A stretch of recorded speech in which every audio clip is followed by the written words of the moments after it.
मुझे ये कहानी शुरुआत से शुरू करनी होगी। मुझे खुद के लिए ये समझने की कोशिश करनी होगी कि आखिर ये सब था क्या। जहां तक मुझे याद है, मेरी जिंदगी एक ही अटूट नियम से चलती आई है। ये नियम कभी जोर से बोला नहीं गया, कभी लिखा नहीं गया, कभी समझाया नहीं गया।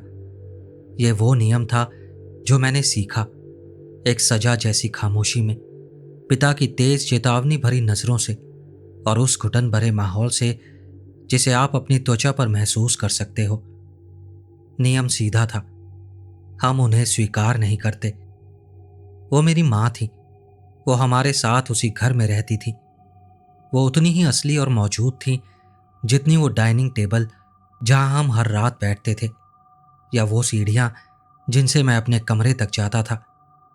लेकिन मेरे पिता के लिए और उनके कारण मेरे लिए भी वो एक भूत थी जिन्हें हमने देखने से इनकार कर दिया था। हर सुबह जब मैं नाश्ते के लिए नीचे आता, वो किचन में होती थी। वो चूल्हे के पास खड़ी होती, कमर पर फूलों वाला एप्रन बंधा होता, और जैसे ही मैं आता वो मुड़कर मुझे मुस्कुरा कर देखती। वो मुस्कान हमेशा उदास होती थी, जो कभी उनकी आंखों तक नहीं पहुंचती थी। गुड मॉर्निंग स्वीट हार्ट, वो कहती। उनकी आवाज़ बहुत हल्की होती, जैसे पत्तों की सरसराहट हो। और हर सुबह मैं उन्हें ऐसे देखता जैसे वो वहां हो ही नहीं। मेरी नज़र उनके पीछे रखे कॉफ़ी पॉट पर टिक जाती। मैं अलमारी से एक कटोरा निकालता, उसमें खुद सीरियल डालता और टेबल पर बैठ जाता।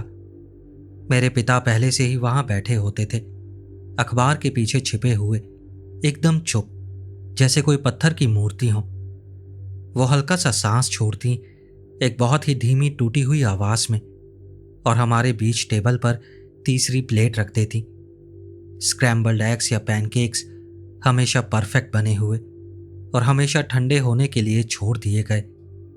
हम चुपचाप नाश्ता करते, सिर्फ चम्मच के कटोरी से टकराने की आवाज आती और अखबार के पन्ने पलटने की खड़खड़ाहट सुनाई देती।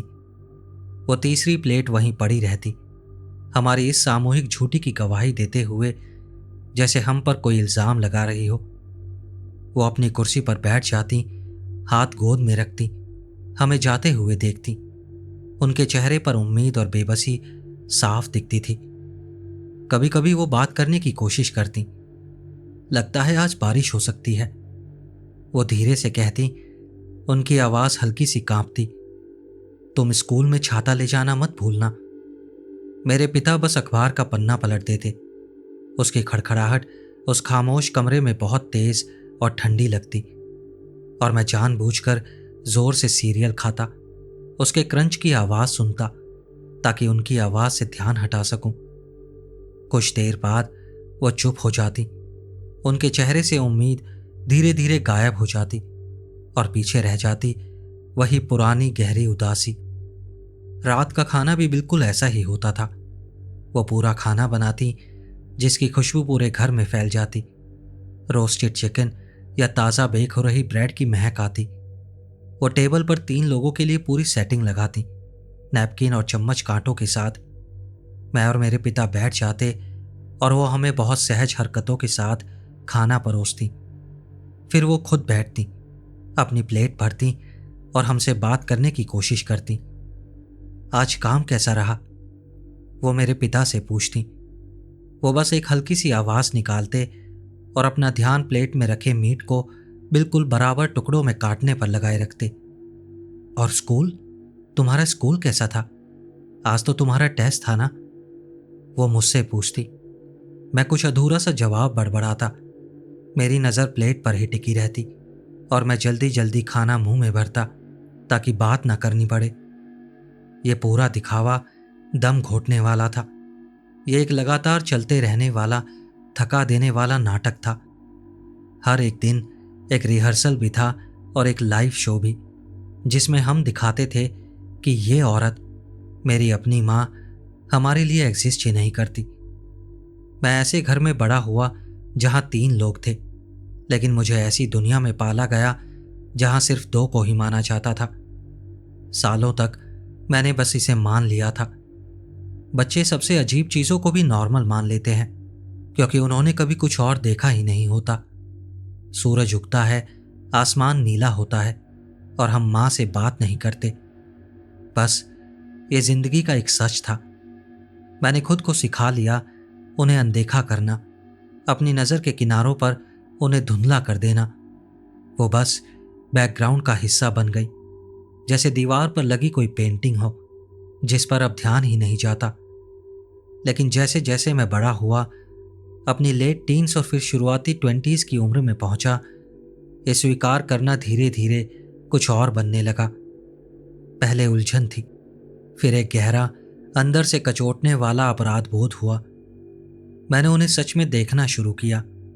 मैंने उनकी आंखों के आसपास उभरी हुई दुख की महीन लकीरों को देखा।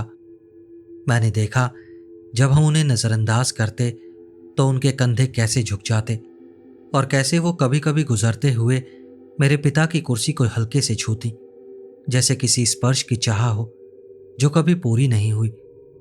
मैंने एक ऐसी औरत को देखा जो बहुत हद तक अकेली थी, अपने ही घर में कैद थी। मेरा मेरे पिता को देखने का नजरिया भी बदलने लगा। जो चुप और मजबूत आदमी मुझे कभी रक्षक लगता था, वो अब एक जालिम जैसा दिखने लगा। उनका नियम अजीब था, क्रूर था। यह एक सोचा समझा रोज का भावनात्मक अत्याचार था। आखिर उन्होंने ऐसा क्या किया था जो उन्हें यह सब झेलना पड़ा? क्या उनका किसी के साथ अफेयर था? क्या उन्होंने कुछ ऐसा किया था जो माफ करने लायक नहीं था और मैं बस छोटा था इसलिए मुझे याद नहीं? जो भी था, यह सजा उससे कहीं ज्यादा थी, बेहिसाब थी। यह एक ठंडी खामोश यातना थी और उन्होंने मुझे भी इसमें अपना साथी बना दिया था। वो गुस्सा धीरे धीरे बढ़ने लगा, जैसे मेरी पसलियों के पीछे कोई दबाव बन रहा हो। मुझे सोने में दिक्कत होने लगी। मैं बिस्तर पर लेटा रहता और उनके कमरे से उनकी धीमी धीमी रोने की आवाज सुनाई देती। वो बहुत हल्की दबाई हुई सिसकियां होती थी, जैसे कोई किसी को जगाना नहीं चाहता, और उन्हें सुनकर मेरा दिल टूट जाता था। मेरे पिता हर रात उनके पास लेटकर ये सब कैसे सुन सकते थे और कुछ भी नहीं करते थे? वो आखिर कैसे इंसान थे? मैं उनके व्यवहार को अब एक बहुत घटिया, औरतों के प्रति नफरत और पूरी तरह कंट्रोल करने की कोशिश के रूप में देखने लगा। उन्होंने उन्हें जैसे मिटा दिया था। उन्होंने उनसे उनकी आवाज छीन ली थी, उनकी मौजूदगी, यहां तक कि उस परिवार में उनका अस्तित्व भी, जिसे उन्होंने खुद बनाया था, और मैंने उसमें उनकी मदद की थी।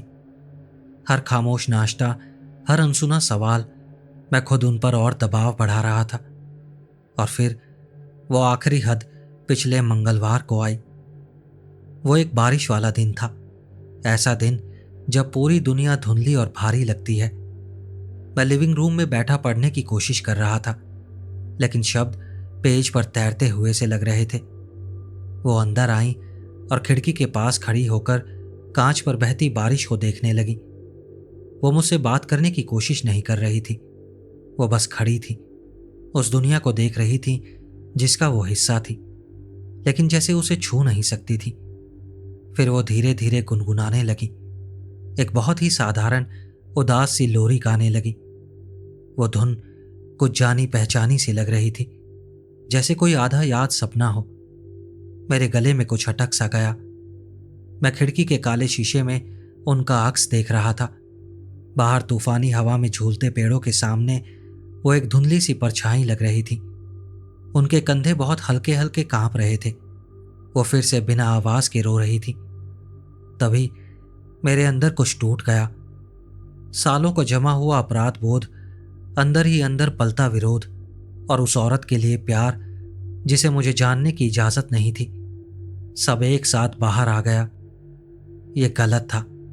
ये सब, ये पूरी जिंदगी बुनियादी तौर पर बहुत गलत थी। मैं अब इसका हिस्सा नहीं बन सकता था। मैंने इंतज़ार किया।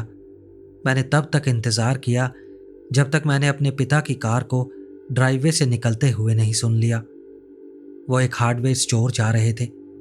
यह उनका एक रूटीन था। हर मंगलवार शाम कुछ घंटे सिर्फ अपने लिए निकालते थे। घर में एक नई तरह की खामोशी छा गई, जो ज़बरदस्ती नहीं थी, बस खालीपन था। लेकिन वो खाली नहीं था, वो अभी भी वहीं थी। वो मुझे किचन में मिली। वो बर्तन धो रही थी। उनकी पीठ मेरी तरफ थी। मेरा दिल इतनी तेज धड़क रहा था जैसे वो भी उसे सुन सकती हो। मेरा गला सूख गया था। ऐसा लग रहा था जैसे मैं कोई बड़ा नियम तोड़ने वाला हूं, जैसे अगर मैंने बोल दिया तो पूरी दुनिया ही टूट जाएगी। मैंने एक गहरी सांस ली। मां, यह शब्द मेरे मुंह में अजीब लग रहा था, भारी और अनजान सा। वो वहीं रुक गई। उनके हाथ जो साबुन वाले पानी में थे बिल्कुल स्थिर हो गए। उसके बाद जो खामोशी आई वो उस घर की किसी भी खामोशी से ज्यादा गहरी थी। वो खामोशी जैसे हमेशा के लिए खिंच गई। धीरे धीरे वो मेरी तरफ मुड़ी। उनके चेहरे पर यकीन न करने वाली हालत साफ दिख रही थी। उनकी आंखें बड़ी बड़ी आंसुओं से भरी हुई सीधे मेरी आंखों में देख रही थी। वो मुझे ऐसे देख रही थी जैसे कोई चमत्कार देख लिया हो। उनके होठ खुले लेकिन आवाज नहीं निकली। वो बस देखती रही। उनका चेहरा हैरानी से बदलकर एक चमकती हुई खुशी में बदल गया। इतनी सच्ची खुशी कि देखना भी मुश्किल हो रहा था। तुम मुझे देख सकते हो? उन्होंने फुसफुसा कर कहा।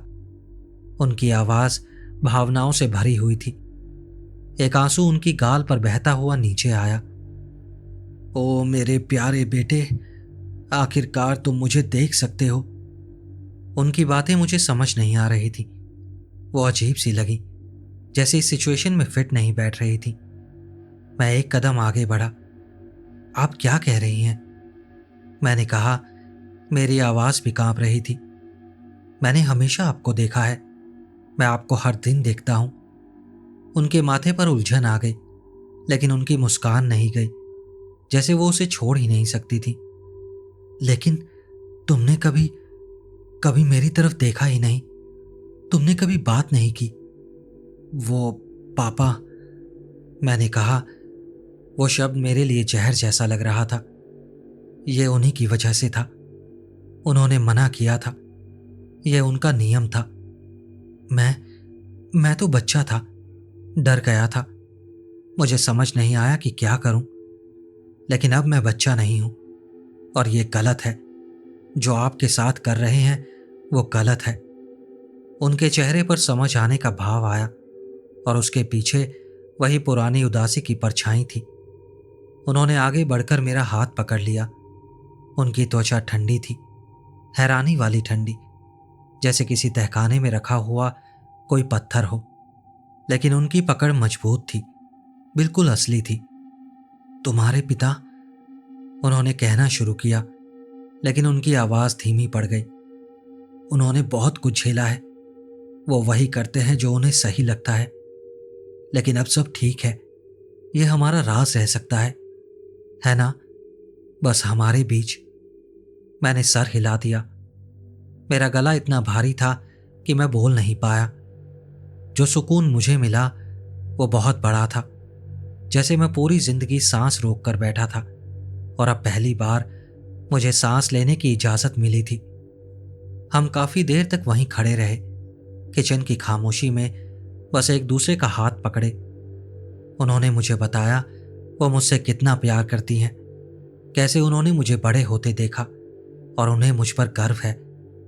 उन्होंने मुझसे स्कूल के बारे में पूछा, मेरे दोस्तों के बारे में, मेरी जिंदगी के बारे में। वो सवालों की एक बाढ़ थी, सालों का दबा हुआ प्यार और जिज्ञासा जो अब बाहर आ रही थी। हम तब तक बात करते रहे जब तक हमें मेरे पिता की कार की आवाज नहीं सुनाई दी। अचानक हम दोनों घबरा गए। उन्होंने आखिरी बार मेरा हाथ दबाया। उनके चेहरे पर एक राज वाली मुस्कान थी। ये हमारा सीक्रेट है, उन्होंने फुसफुसाया और फिर वो वापस सिंक की तरफ मुड़ गई, जैसे कुछ हुआ ही ना हो। मैं किचन से भागा। मेरा दिल जोर जोर से धड़क रहा था और जैसे ही मैं अपने कमरे में पहुंचा, उसी वक्त सामने का दरवाजा खुला। बाकी शाम हमेशा की तरह उस घुटन भरी खामोशी में बीती, लेकिन इस बार कुछ अलग था। उस खामोशी में अब मेरा राज भी शामिल था। जब उन्होंने डिनर टेबल के उस पार से मेरी तरफ देखा, उनकी आंखों में एक नई चमक थी। जिंदगी में पहली बार मुझे लगा कि उस घर में मेरा कोई अपना है जो मेरी तरफ है। अगले कुछ दिनों तक हमारी ये छुपी हुई बातें चलती रहीं। जब भी मेरे पिता घर से बाहर होते, हम बात करते। मैंने जाना उन्हें कौन सी किताबें पसंद हैं, उन्हें कौन सा संगीत अच्छा लगता है और वो किन जगहों पर जाने का सपना देखती थी। वो जिंदा दिल थी, समझदार थी और मजाकिया भी थी। वो एक पूरी इंसान थी, एक ऐसी इंसान जिसे मेरे पिता ने दफनाने की कोशिश की थी। और हर बात के साथ मुझे ऐसा लगता था जैसे मैं उन्हें उस कब्र से बाहर निकालने में मदद कर रहा हूं। हर गुजरते दिन के साथ मेरे अंदर अपने पिता के लिए गुस्सा बढ़ता जा रहा था। वो एक राक्षस थे, एक खामोश, सोच समझकर काम करने वाले राक्षस, जिसने मुझसे मेरी मां छीन ली थी। मैं सोचने लगा, अब मुझे क्या करना चाहिए? क्या मैं उनका सामना करूं या बस अपनी मां को लेकर यहां से चला जाऊं? मेरे अंदर एक जबरदस्त बचाने की भावना जाग गई जो मैंने पहले कभी महसूस नहीं की थी। मैं अब उन्हें और तकलीफ नहीं देने वाला था। और फिर कल सुबह आई। मैं उठा और घर एकदम खामोश था, जरूरत से ज्यादा खामोश। न कॉफी बनने की खुशबू थी, न किचन से पापा के रेडियो पर चलती सुबह की खबरों की हल्की आवाज आई। मैं कुछ देर बिस्तर पर पड़ा रहा, इंतजार करता हुआ, लेकिन वो खामोशी और लंबी होती गई। आखिरकार मैं उठा और नीचे गया। किचन खाली था, कॉफी पॉट ठंडा पड़ा था, अखबार अभी भी बाहर बरामदे में पड़ा था। मेरी रीढ़ में एक अजीब सी सिहरन दौड़ गई।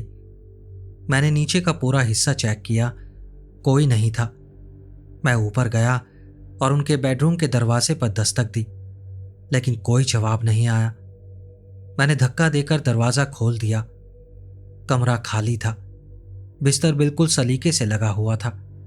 अलमारी का मेरे पिता वाला हिस्सा खुला हुआ था। उनके कपड़े हमेशा की तरह सलीके से टंगे हुए थे। माँ वाला हिस्सा भी वैसा ही था, सब कुछ ठीक जगह पर था। फिर भी उनका ना होना बहुत अजीब लग रहा था। मुझे घबराहट होने लगी।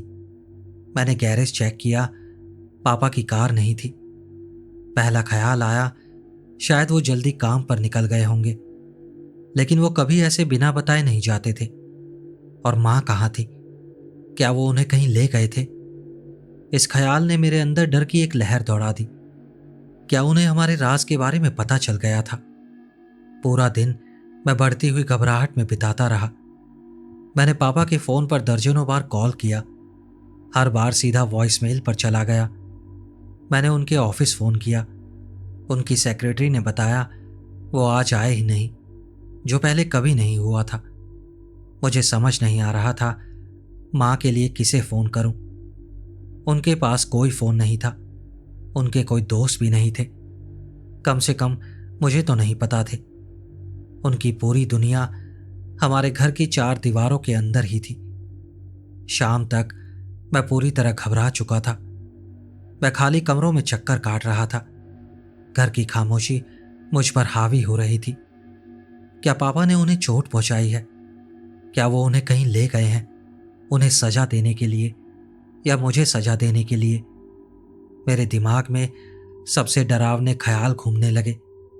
मुझे कुछ करना था, मुझे कोई सुराग ढूंढना था, कुछ भी जिससे पता चल सके वो कहाँ गए हैं। मेरी तलाश मुझे फिर से उनके बेडरूम तक ले गई। वहां जाना, उनकी चीजों को खंगालना गलत लग रहा था, लेकिन मैं मजबूर था। मैंने दराज देखे, बिस्तर के नीचे देखा, अलमारी में देखा, कुछ नहीं मिला। वो बस एक कमरा था, जरूरत से ज्यादा साफ और बिल्कुल बेजान। और फिर मेरी नजर उस पर पड़ी। मेरे पिता की अलमारी के फर्श पर जूतों की कतार के पीछे एक छोटा सा लकड़ी का बक्सा रखा था। मैंने उसे पहले कभी नहीं देखा था। वो लॉक्ड भी नहीं था। मैंने कांपते हाथों से उसका ढक्कन उठाया। उसके अंदर कुछ डायरी रखी थी, एक के ऊपर एक रखी हुई, सब की सब एक जैसी, काले रंग की लेदर कवर वाली नोटबुक्स, वैसी ही जैसी मेरे पिता काम के लिए इस्तेमाल करते थे। मैंने सबसे ऊपर वाली डायरी उठाई। उसमें उनके साफ सुथरे सटीक शब्द लिखे हुए थे। पहली एंट्री 15 साल पुरानी थी। मैं उनके बिस्तर के किनारे बैठ गया। तकियों से अभी भी उनके कॉलोन की खुशबू आ रही थी और मैंने पढ़ना शुरू किया। 12 अक्टूबर, 1 साल हो गया है। उस हादसे को 1 साल हो गया। घर बहुत खाली लगता है, जैसे अंदर से खोखला हो गया हो। जब मैं अपने बेटे को देखता हूं तो उसकी आंखों में उसकी मां की झलक दिखती है और दर्द इतना ताज़ा है जैसे ये सब कल ही हुआ हो। वो सिर्फ 3 साल का है, समझने के लिए बहुत छोटा है। वो बस मां के लिए पूछता रहता है। मैं एक 3 साल के बच्चे को कैसे समझाऊं कि वो कभी वापस नहीं आएगी। पुलिस रिपोर्ट ने उसे एक अजीब हादसा बताया। तूफान में गिरी हुई बिजली की तार, गलत जगह गलत समय। लेकिन ये मुझे एक साधारण हादसा नहीं लगता। ये तो चोरी जैसा लगता है, जैसे दुनिया ने हमें उससे छीन लिया हो। मेरा खून जैसे जम गया। मैंने वो एंट्री दोबारा पढ़ी, फिर तीसरी बार। हादसा? वो मर गई? नहीं, ये नामुमकिन था। मैंने कल ही उनसे बात की थी। मैंने उनका हाथ पकड़ा था। ये जरूर कोई गलती है, शायद कोई दूसरी डायरी होगी, लेकिन ये उनकी ही लिखावट थी, उनका ही कमरा था। मैं पढ़ता रहा और मेरे पेट में डर की एक गांठ बनती जा रही थी। 3 मई, 2 साल बाद उसने आज फिर वही किया। वो लिविंग रूम में अपने ब्लॉक से खेल रहा था और अचानक रुक गया और किचन की तरफ इशारा करने लगा।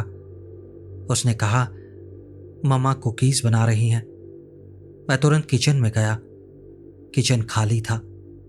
मैंने उसे वही बताया जो हम हमेशा कहते हैं, मम्मा तो स्वर्ग में है।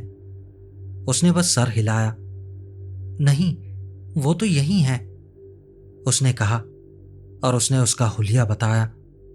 उसने वही पीली ड्रेस बताई जिसमें उसे दफनाया गया था। मेरे अंदर एक ठंडक फैल गई जिसका कमरे के तापमान से कोई लेना देना नहीं था। वो 5 साल का है। उसकी कल्पना बहुत तेज चल रही है। बस यही बात है। 28 मई, ये उसकी कल्पना नहीं है। अब वो हर दिन उससे बात करता है और अब मुझे भी उसकी झलक दिखने लगी है। जब वो कहता है कि वो मेरे पास से गुजर रही है तो मेरी आंखों के कोनों में हल्की सी हरकत दिखती है और जिस कमरे से वो अभी अभी गई होती है वहां उसकी खुशबू भी महसूस होती है। आज सुबह मैं हॉल में था और वो अपने कमरे में बैठा कुछ बोल रहा था। मैंने पूछा वो किससे बात कर रहा है।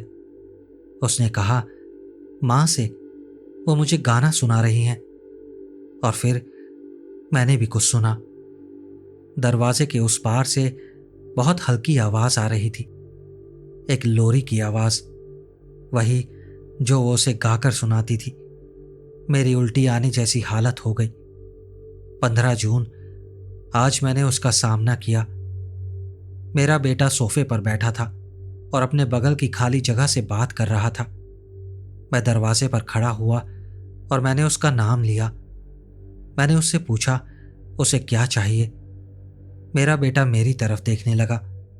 उसकी आंखें डर से बड़ी हो गई थी और कमरे की हवा अचानक भारी हो गई, ठंडी हो गई।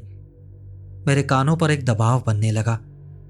मुझे एक अजीब सी बुराई का एहसास हुआ, सीधा मेरी तरफ, जैसे कोई मुझसे नफरत कर रहा हो। वो दिखने में उसी की जैसी थी, आवाज भी उसकी जैसी थी। लेकिन जब मैंने खुद को मजबूर किया और उस जगह देखा जहां मेरा बेटा देख रहा था, तो मैंने उसे देखा, बस एक पल के लिए। उसका शरीर वैसा ही था, लेकिन उसकी आंखें वो काले गड्ढों जैसी थी, खाली, बहुत पुरानी, और उनमें कुछ बहुत गलत था। ये चीज मेरी पत्नी नहीं है। मेरी पत्नी जा चुकी है। ये कुछ और है, एक परजीवी है जो उसकी यादों का चेहरा पहनकर आया है। मेरी सांस अटक गई। मुझे चक्कर जैसा आने लगा। ये सब पागलपन था। वो पागल हो गए थे। वो दुख में टूट गए थे और पागल हो चुके थे। बस यही सच हो सकता था। मैंने डायरी को और कसकर पकड़ लिया। मेरी उंगलियां सफेद पड़ गईं। 1 जुलाई, मैंने सब कुछ आजमा लिया है। पुजारी, मीडियम, पैरानॉर्मल जांच करने वाले लोग, या तो वो लोग मुझे पागल समझते हैं या फिर घर से डरे हुए निकल जाते हैं, ये कहकर कि वो मेरी मदद नहीं कर सकते। उनमें से एक ने कहा, यह एक मिमिक है, एक परछाई है। उसने कहा, यह हमारे दुख से, मेरे बेटे की ऊर्जा से जुड़ा हुआ है और यह हमें कभी नहीं छोड़ेगा। चाहे हम कहीं भी चले जाएं, यह हमारे पीछे आएगा। उसने कहा, सबसे बुरा काम जो हम कर सकते हैं वो है इसे वो देना जो ये चाहता है, यानी ध्यान देना। ध्यान ही इसका खाना है और पहचान ही इसकी ताकत है। अगर हम इसे खिलाते रहे तो ये और मजबूत होता जाएगा। ये मेरे बेटे से चिपक जाएगा और उसे पूरी तरह खा जाएगा। इसलिए मेरे पास एक योजना है, एक भयानक, निर्दयी योजना। इससे मेरा बेटा मुझसे नफरत करेगा। मैं उसकी नज़र में एक राक्षस बन जाऊंगा। लेकिन उसे बचाने का यही एक तरीका है जो मुझे समझ आ रहा है। हमें उस राक्षस को भूखा रखना होगा। हमें ऐसा दिखाना होगा जैसे वो है ही नहीं। हमें उसका खाना बंद करना होगा। हम उसे देखेंगे ही नहीं, हम उससे बात ही नहीं करेंगे, हम उसके अस्तित्व को नहीं मानेंगे। हम एक भूत के साथ घर में रहेंगे और दिखाएंगे कि हम अकेले हैं। जो मैं अपने ही बच्चे के साथ करने वाला हूं, भगवान उसके लिए मुझे माफ करे। डायरी मेरे हाथों से गिर गई और कारपेट पर हल्की सी आवाज के साथ पड़ी। कमरा घूमता हुआ सा लग रहा था। मेरे बचपन की हर याद, हर खामोश डिनर, पिता की हर तीखी नजर, सब मेरे दिमाग में एक नई डरावनी तस्वीर बनाकर सामने आने लगा। मैं जल्दी से आखिरी डायरी उठाने लगा, इस साल वाली। मेरे हाथ इतने कांप रहे थे कि पन्ने पलटना भी मुश्किल हो रहा था। मुझे पिछले हफ्ते की एक एंट्री मिली, मंगलवार। आज रात मेरे बेटे ने उससे बात की। मुझे पता था यह होने वाला है। मैंने देखा है वो हाल ही में उसे कैसे देख रहा है। उसकी आंखों में अपराध बोध साफ दिखता है। वो सोचता है मैं ही खलनायक हूं। शायद मैं हूं भी। मैं चाहूंगा कि वो मुझसे नफरत करे लेकिन सुरक्षित रहे, बजाय इसके कि वो मुझसे प्यार करे और खो जाए। लेकिन अब उसने नियम तोड़ दिया है। उसने दरवाजा खोल दिया है। जब मैं घर लौटा तो घर की हवा बदल चुकी थी, भारी थी और अजीब सी ऊर्जा से भरी हुई थी। और वो अब ज्यादा मजबूत लग रही थी और ज्यादा असली लग रही थी। उसकी आंखों की उदासी अब कुछ और बन चुकी थी। उसमें जीत दिख रही थी। मुझे इसे खत्म करना होगा। वो बूढ़ा आदमी जिसने इसे मिमिक कहा था, उसने मुझे एक आखिरी रास्ता बताया था, एक आखिरी उपाय।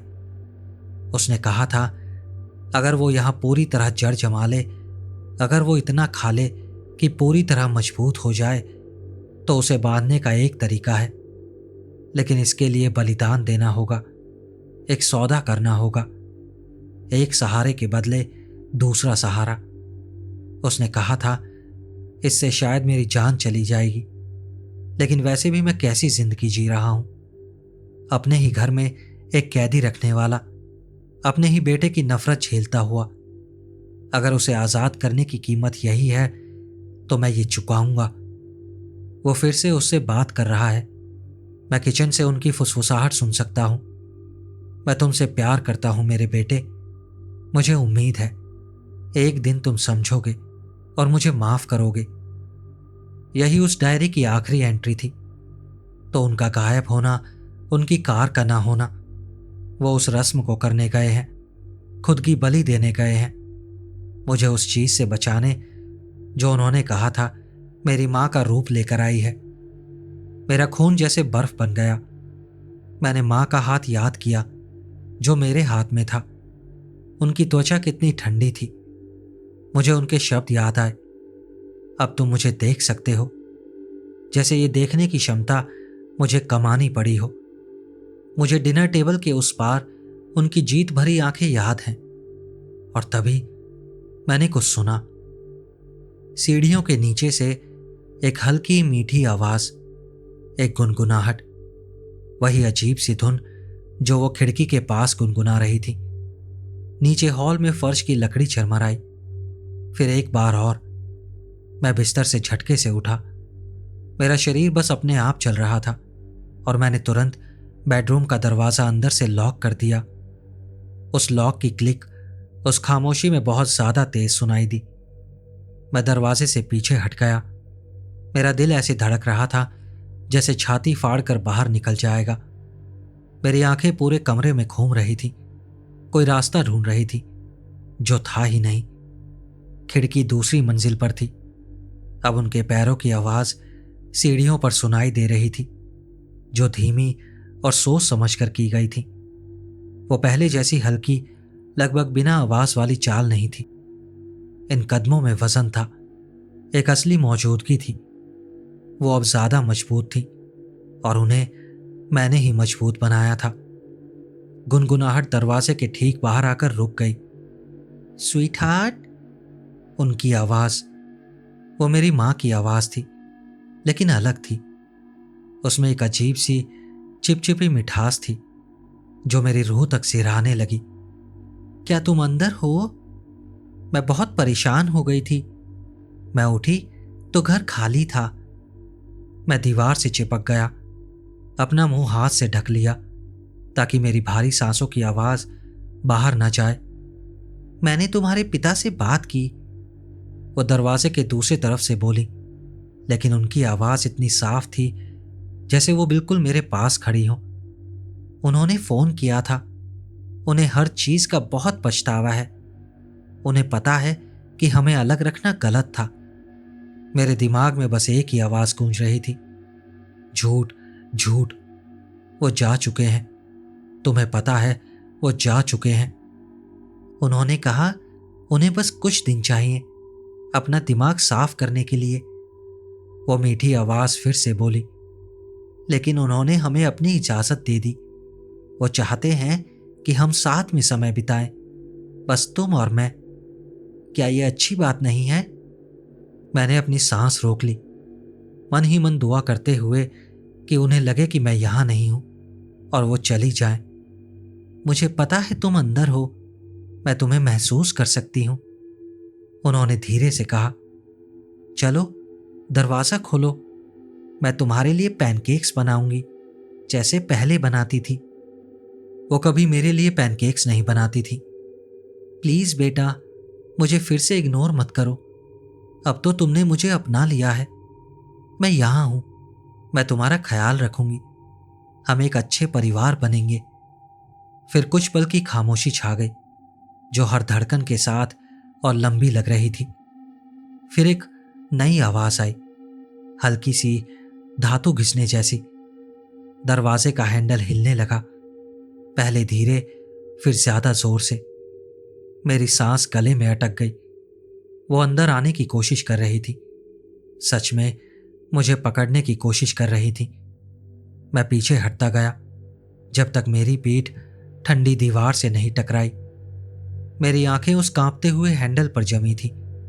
लॉक के आसपास की लकड़ी दबाव से करहा रही थी। मेरा फोन मेरी जेब में था। उसका वजन अचानक एक सहारा सा लगा। मेरे हाथ पसीने से भीगे हुए थे जब मैं उसे निकालने की कोशिश कर रहा था। मेरा अंगूठा इमरजेंसी कॉल बटन पर रुका हुआ था, लेकिन मैं उनसे क्या कहता कि मेरे घर में एक औरत है जो मेरी मां जैसी दिखती है, लेकिन मेरे पिता की डायरी कहती है कि वो 15 साल पहले मर चुकी हैं। और ये चीज एक मिमिक है जो ध्यान खाकर जिंदा रहती है। वो पुलिस नहीं भेजेंगे, वो मुझे पागल समझकर एम्बुलेंस भेज देंगे। तभी हैंडल हिलना बंद हो गया। कुछ पल के लिए कुछ भी नहीं हुआ। एक गहरी डरावनी खामोशी छा गई और फिर एक नई आवाज शुरू हुई। दरवाजे के उस पार एक हल्की लय में चलती खरोचने की आवाज आई, जैसे लंबे लंबे नाखून धीरे धीरे जानबूझकर लकड़ी पर रगड़ रहे हों, बार बार, लगातार। एक ऐसी आवाज जो धैर्य से भरी थी और जैसे उस पर हक जता रही हो। बस, अब बहुत हो गया। मुझे फर्क नहीं पड़ा मैं कितना पागल लगूंगा। मैंने तुरंत कॉल बटन दबा दिया। एक शांत आवाज आई, 911, आपकी इमरजेंसी क्या है? मैंने फोन के स्पीकर को हाथ से ढक लिया। मेरी आवाज टूटी हुई धीमी फुसफुसाहट में निकली, मेरे मेरे घर में कोई घुस आया है। मैं अपने कमरे में बंद हूं, ऊपर वाली फ्लोर पर। क्या आप उसका हुलिया बता सकते हैं सर? उसने बिल्कुल शांत आवाज में पूछा। उसकी शांति के बीच वो खरोचने की आवाज चलती रही। मैं नहीं बता सकता। मैंने उसे देखा नहीं है, बस सुन रहा हूं। वो मेरे दरवाजे के बाहर है। प्लीज आप जल्दी आइए। दूसरी तरफ एक छोटा सा ठहराव आया। एक टीम रास्ते में है सर, क्या आप लाइन पर रह सकते हैं? नहीं, मैंने फुसफुसा कर कहा। मेरी नजर दरवाजे पर ही थी। मैं कोई आवाज नहीं कर सकता। मैंने उसकी बात पूरी होने से पहले ही कॉल काट दी। जैसे ही कॉल कटी, खरोचने की आवाज भी तुरंत बंद हो गई। जैसे उसने सुन लिया हो, जैसे उसे पता चल गया हो। जो खामोशी वापस आई वो पहले से ज्यादा भारी और खतरनाक थी। वो इंतजार कर रही है। उसे पता है मैंने मदद बुला ली है। उसे पता है उसके पास ज्यादा समय नहीं है, या शायद वो इस सब का मजा ले रही है। मैं इस कमरे में फंसा हुआ हूं। मैंने पुलिस को बुलाया है, लेकिन मुझे नहीं पता वो कुछ भी कर पाएंगे या नहीं।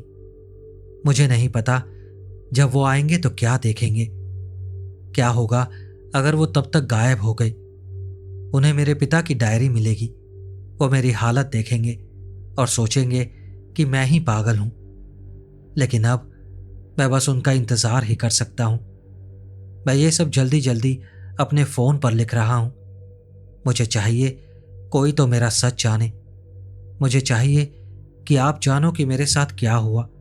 अगर वो लोग मेरी बात पर विश्वास ना करें, अगर उनके आने से पहले मेरे साथ कुछ बुरा हो जाए, तो मेरी सच्चाई दुनिया को जरूर बताना।